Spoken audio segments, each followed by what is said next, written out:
नमस्कार, मैं हूं श्वेता सिंह। कहते हैं कि कोई भी व्यक्ति किसी पर भी विश्वास कर सकता है, लेकिन जब पैसों की बात आती है तो आप हर किसी पर विश्वास नहीं करते। लेकिन कुछ नाम ऐसे होते हैं जो नाम आप अपने पैसों के साथ भी उन पर भरोसा करते हैं, उनकी जो सलाह है, उनका जो मशवरा है उसे लेते हैं। ये सबसे सरल और सामान्य भाषा में मैं अपने मेहमान का इंट्रोडक्शन आपको दे सकती हूँ। डॉक्टर विवेक बिंद्रा, बहुत बहुत स्वागत है आपका। और ये बहुत बड़ा कॉम्प्लीमेंट होता है क्योंकि लोग जनरली अपने पेरेंट्स की, अपने भाइयों की, अपने बहनों की, इनकी बातों पर विश्वास करते हैं। जब अपने पैसे की बात आती है बहुत सोच समझ कर सोचते हैं कि पता नहीं कुछ गलत एडवाइस न दे दे। लेकिन आपके में क्या बात ऐसी है कि ये बड़ा बिजनेस जो है उसकी तरफ जो आम इंसान है वो इतना खिंचा चला आता है? धन्यवाद, थैंक यू। आम इंसान तभी खिंचा चला आएगा जब आप एक रियल वैल्यू क्रिएट कर सकते हैं, और वो रियल वैल्यू क्रिएट करने के लिए आम इंसान की जो सबसे खास समस्या है उसको सुलझाने के लिए क्या प्रयास किया जा रहा है। तो आज जो व्यापारी वर्ग हमारे देश में, देखिए, एंटरप्रेन्योरशिप बहुत पुराना है हमारे देश में, लेकिन स्केल नया है। बिजनेस खड़ा तो लोगों ने किया है, लेकिन बिजनेस बड़ा नहीं किया है। और बिजनेस बड़ा कैसे किया जाए, उसके लिए सोलोप्रेन्योर, एंटरप्रेन्योर के लिए हमने हिंदी भाषा में एक बड़ा बिजनेस, ये प्लेटफॉर्म ऐसा बिल्ड किया है जिससे वी आर हेल्पिंग, और आज बिलियनियर प्रोफेसर्स के साथ में हम उनकी मदद कर पा रहे हैं। लगभग 10 करोड़ लोग हमारे वीडियोस हर महीने देखते हैं, विच इज 100 मिलियन का हमारा मंथली एक्टिव यूजर है, और एक फार रीचिंग इम्पैक्ट है। आज 750 डिस्ट्रिक्ट के अंदर आज हमारे ऑफिसेज, माइक्रो फ्रेंचाइजी उनके साथ में नीचे जाके एक आम आदमी का हैंड होल्डिंग कर रहे हैं। अपना ये एक मुद्दा है कि रिक्शा वाले को भी हम एक बड़ा एंटरप्रेन्योर टेक्नोलॉजी के साथ एनेबल, साधारण भाषा में सिखा के उसे कैसे आगे बढ़ा दें। अच्छा, सुना है कि आपको कुछ गिनीज बुक रिकॉर्ड्स में भी नाम है, कई सारे रिकॉर्ड्स हैं इनफैक्ट।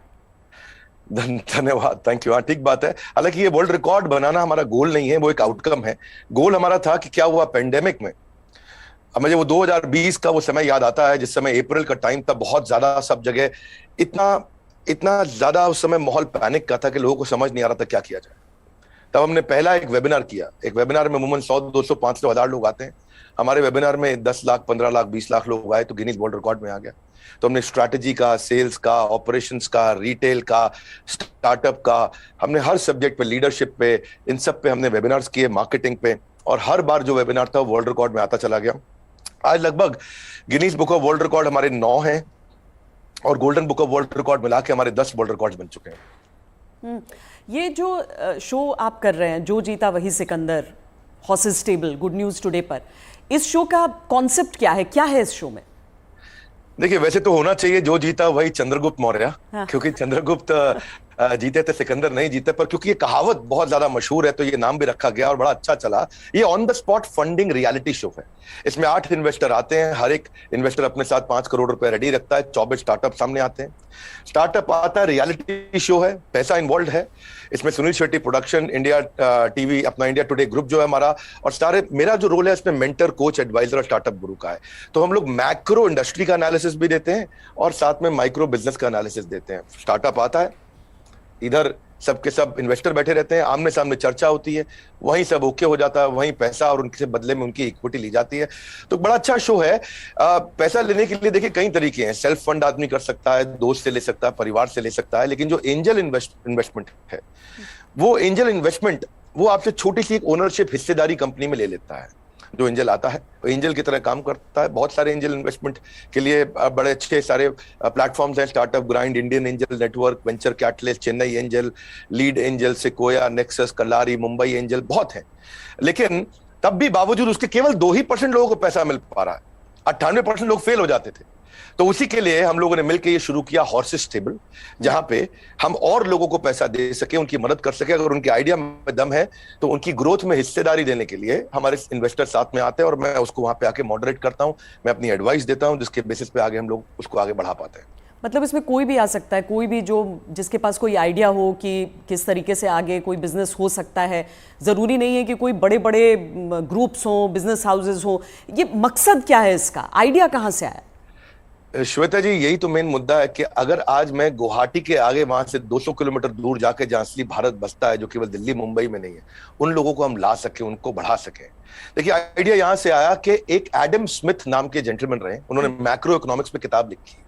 200 साल पुरानी किताब है, उसको पढ़ने के बाद कुछ नहीं चाहिए। वो कहते 4 चीजें होनी चाहिए एक जिस देश की पॉपुलेशन बढ़ रही है वहां बिजनेस अच्छा होगा, जहां टेंडेंसी टू कंज्यूम है, हमारे देश में स्वतंत्रता बहुत है, कुछ भी कंज्यूम कर सकते हैं, हमारा देश चाइना की तरह नहीं है। तीसरा, जहां एंटरप्रेन्योर बहुत है, और चौथा जहां इनोवेशन है। चारों लिहाज से 4 में से 3.5 नंबर इंडिया को दिए जाते हैं। इंडिया में एंटरप्रेन्योरशिप बहुत तेजी से बढ़ रहा है। तो हमारे को, आपने पूछा आइडिया कहां से आया, आइडिया यहां से आया कि गड्ढा ढूंढने का एक ट्रेनिंग दिया जा रहा है, इसके द्वारा लोगों को इंस्पायर किया जा रहा है कि कैसे एक स्टार्टअप आए, क्या वो कस्टमर का टाइम बचा रहा है तो उसको पैसा मिल सकता है, हाँ भाई बड़ा अच्छा कर रहे हो आप, क्या वो कस्टमर का एफर्ट बचा रहा है, क्या वो कस्टमर का कोई कंफ्यूजन घटा रहा है, क्या वो कस्टमर के लिए सामान सस्ता लेके आ रहा है, क्या वो कस्टमर की प्रायोरिटी पे उसको फोकस करा रहा है, क्या वो कस्टमर को बढ़िया स्किल सर्विस, क्या वो कस्टमर को कोई वेंडर आइडेंटिफाई करके दे रहा है, क्या कस्टमर के लिए कोई कन्वीनियंस क्रिएट कर रहा है। तो basically Urban Company, OYO, Swiggy, Ola, Zomato, Flipkart, Just Dial, Zoom, ये सब इंडियन स्टार्टअप्स हैं जो कस्टमर की कोई ना कोई समस्या को सुलझा रहे हैं, और जैसे वो समस्या सुलझाते हैं, और इसी के लिए हम इंस्पायर करना चाहते हैं कि स्टार्टअप ऐसा ही है जो कस्टमर की बर्निंग प्रॉब्लम को, ज्वलंत समस्या को सुलझा सके। पर इसके आगे क्या होगा?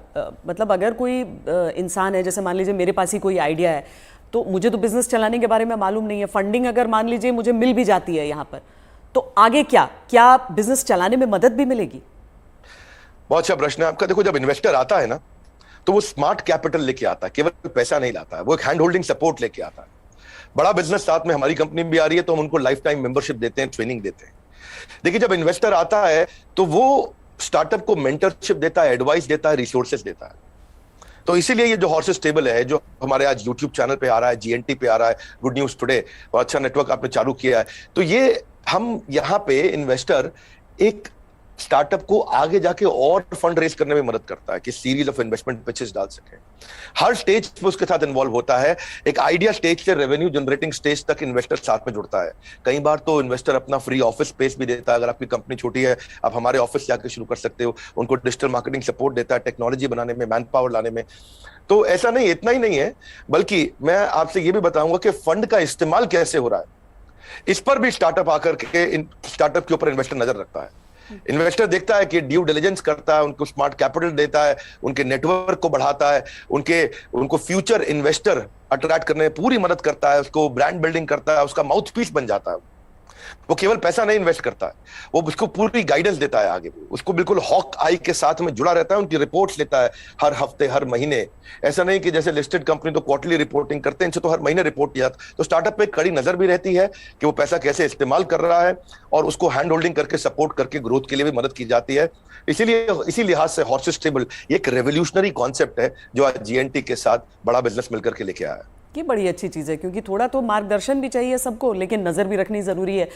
लेकिन एक थ्योरी ये भी है डॉक्टर विवेक बिंद्रा कि स्टार्टअप्स का बबल एक क्रिएट हुआ था, और वो जो बुलबुला है वो अब धीरे धीरे फूट रहा है।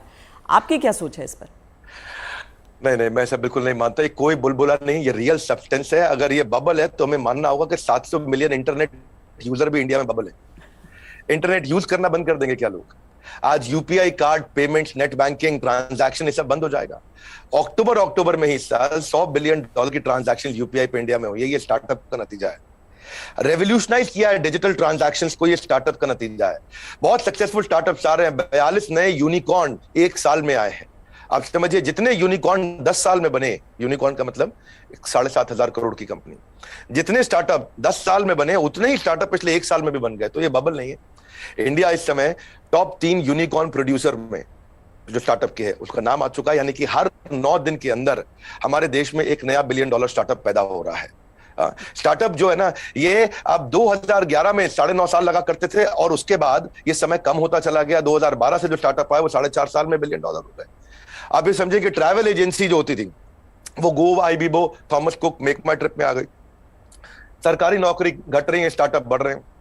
पेपर अब डिजिटल हो गया है, किताबें किंडल में मूव कर गई हैं, बिजली अब सोलर होती जा रही है, रिटेलर अब अमेजॉन, फ्लिपकार्ट और रिलायंस पे मूव कर गया है, गाड़ियां ड्राइवरलेस हो रही हैं, ब्लॉकबस्टर सीडी को खत्म करके यूट्यूब, अमेजॉन प्राइम, नेटफ्लिक्स आ गया है, सेल फोन के बिल अब घट रहे हैं, इंटरनेट के बिल बढ़ रहे हैं, गाड़ियों की सेल घट रही है, ओला उबर बढ़ रहा है, रेस्टोरेंट शटडाउन हो रहे हैं, ऑनलाइन फूड डिलीवरी बढ़ रहा है। आज बच्चों को जो है ऑनलाइन स्टडीज उनकी बढ़ गई है, प्राइवेट कोचिंग घटती जा रही है। इसका मतलब क्या है, जो स्टार्टअप है ना वो एक रेवोल्यूशन है। पहले कबूतर चिट्ठी लेके जाता था, आज व्हाट्सएप चिट्ठी लेके जा रहा है। इसके बीच में बहुत लंबी जर्नी थी, और सिलिकॉन वैली में कम से कम 15 स्टार्टअप ऐसे बैठे हैं जो व्हाट्सएप के खात्मे की तैयारी कर रहे हैं।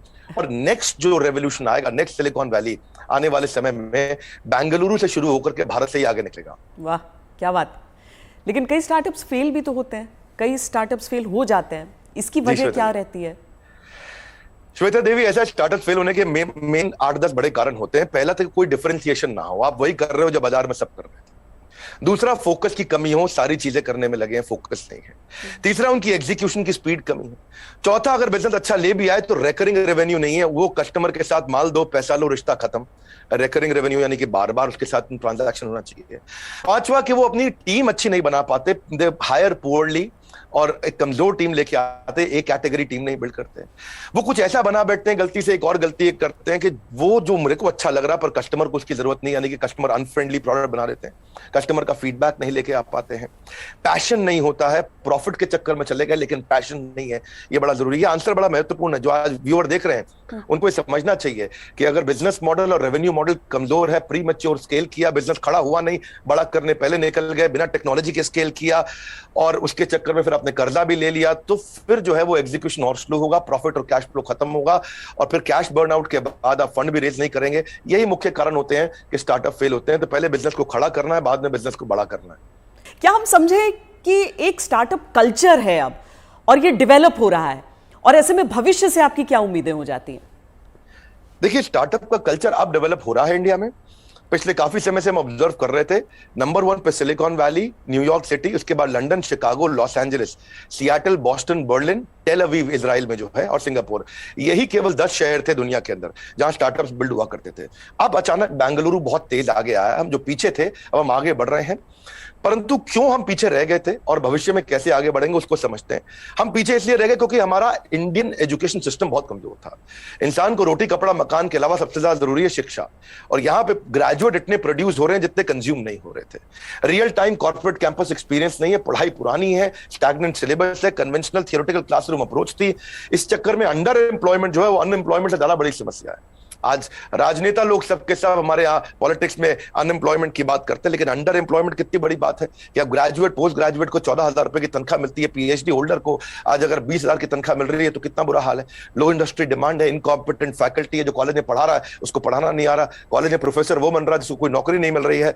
तो स्टूडेंट की एस्पिरेशन बहुत थी, प्रिपरेशन यहाँ थी, प्रिपरेशन है नहीं, एस्पिरेशन बहुत ज्यादा है। उस चक्कर में हमने हार्वर्ड के प्रिंसिपल्स को इंडिया में अडॉप्ट किया कि 80% case study, 10% project, 5% lecture, 5% learning, ये है 100% का पूरा मॉडल। और आप जो है ये जो आपका बेसिकली प्रश्न है कि कल्चर डेवलप हो रहा है, हाँ अब ये कल्चर डेवलप हो रहा है। ओरिजिनल क्वेश्चन आपका यही है कि कल्चर ऑफ इनोवेशन आ रहा है, और इससे ना इकोनॉमिक एक्टिविटीज, मनी सर्कुलेशन अपने आप इंप्रूव होता है, और इससे देश में फर्क आ रहा है। मेरा कंक्लूजन यही है कि लोगों के पास आइडियाज हैं, कैपेबिलिटी है। हमने जो ये शुरू किया है हॉर्सेस टेबल, जो जीता वही सिकंदर, ये एक ऐसा रेवोल्यूशनरी कॉन्सेप्ट है जिससे एक आम आदमी को भी ना मन में ये फीलिंग आ गया है, यार आइडिया देने पे पैसा मिल सकता है तो मुझे भी कुछ करना चाहिए। केवल आइडिया देने पे पैसा मिल रहा है, भैया तो कमाल हो गया है, मैं भी आता हूं, मैं भी आगे बढ़ता हूं। बड़ा उत्साह इस समय बढ़ रहा है देश का।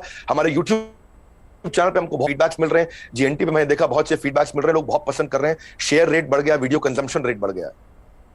नहीं, आप बहुत सही बात कह रहे हैं, क्योंकि 12वीं कक्षा की इकोनॉमिक्स जब हम पढ़ते हैं तो उसमें अनएम्प्लॉयमेंट में तो कई चैप्टर्स हो जाते हैं, अंडर एम्प्लॉयमेंट सिर्फ एक सबहेड के तौर पर नजर आता है। लेकिन बहुत बड़ी समस्या है, देश में टैलेंट की कमी नहीं है, टैलेंट पूल है हमारे सामने। लेकिन कोई ऐसा रोड मैप आपको नजर आता है कि जो प्रतिभा है युवाओं की उसके हिसाब से उन्हें मौके मिल सके? रोड मैप एक ही है कि आज बच्चों को लैक ऑफ क्लैरिटी है, उनको प्रोफेशनल करियर सब्जेक्ट कोर्स इसके बारे में जानकारी नहीं है।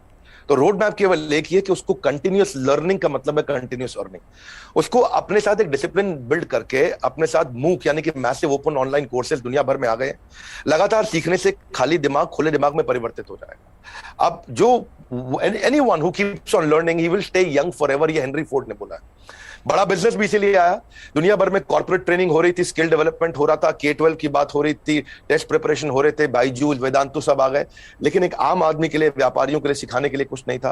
तो रोड मैप ये है कि आपको आज लर्निंग पे फोकस करना चाहिए। हमने भी उस गैप को समझा, हमने देखा कि कस्टमर के पास आज टाइम नहीं है, क्वालिटी टीचर नहीं है, हिंदी भाषा के अंदर कंटेंट नहीं है, मिनिमम एजुकेशन रिक्वायरमेंट पूरी नहीं कर पाते, आज MBA कॉलेज तो बहुत महंगे हैं, MSME के मेंटर नहीं है। तो मैंने उसके लिए हमने बड़ा बिजनेस चालू किया कि लोग आकर के सीखे वहां, क्या मॉडल है? Any time, anywhere, any device. कोई मिनिमम एजुकेशन नहीं चाहिए। वीडियो, वॉइस, वर्नाक्युलर, आपका टाइम हम सेव करेंगे ताकि आप सक्सेस मिले आपको। इजी टू यूज कर दिया है। सारे business planning tool, framework, agreement, उनको डॉक्यूमेंट, स्ट्रैटेजी शीट, हर एक चीज बना के हैंड होल्डिंग के साथ, कोई भी सब्जेक्ट में फंसे वो, strategy, sales, HR, finance, customer service, funding, operations, technology, marketing, admin, legal, production, इस सब में उसको मदद करते हैं ताकि वो आकर के सीखे। तो बेसिकली रोड मैप ये है कि आदमी को सीखना चाहिए। हमने ऐसा किया है कि हमने 750 रुपए महीने पे एक एग्जीक्यूटिव एमबीए उसको कराना शुरू कर दिया है। 1500 रुपए महीने पे हमने एक अडल्ट को एमबीए कराना शुरू कर दिया है। सिखा कौन रहा है मेरे साथ? मेरे प्रोफेसर डे कैटेगरी है।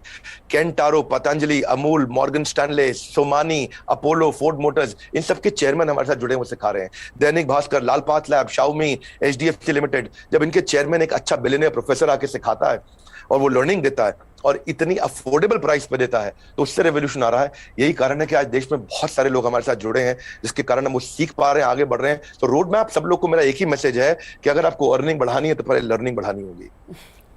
क्योंकि अमूमन ऐसा होता है कि कुछ बड़े बिजनेस हाउसेस, हम सब टाटा बिरला को देखते हुए बड़े हुए, लेकिन वो मोनोपोली है इतना भी समझ में आया।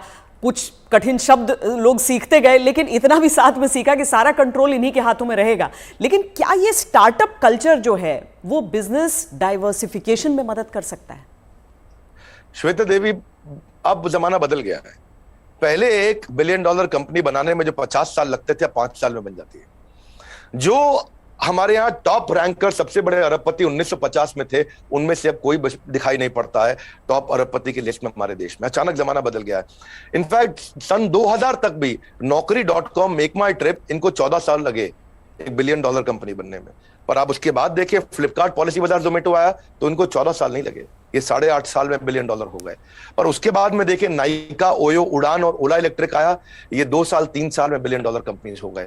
तो अब जो है वो कॉर्पोरेट्स की बपौती नहीं रह गया है बिजनेस। अब पहले हुआ करता था कि बड़ी मछली छोटी मछली को खा जाया करती थी, आज बहुत सारी छोटी मछली मिलकर बड़ी मछली को खा जाती हैं, और उसी रेवोल्यूशन में हम कंट्रीब्यूट कर रहे हैं साथ में। डॉक्टर बिंद्रा, बहुत मजा आया आपसे बात करके। और एक चीज मैं कहूंगी कि आमतौर पर क्या है कि ये बिजनेस के कॉन्सेप्ट्स जो हैं उसमें अंग्रेजी का इतना इस्तेमाल होता है कि आम लोग कनेक्ट नहीं कर पाते हैं। आंकड़ों का इतना इस्तेमाल होता है कि लगता है कि यार ये तो हमारे बूते की बात नहीं है। आप इतने सिंपल तरीके से समझाते हैं, मुझे लगता है इसीलिए ऐसी चीजों पर भी लोग आपकी बात को समझते हैं, आपकी बात को मानते हैं।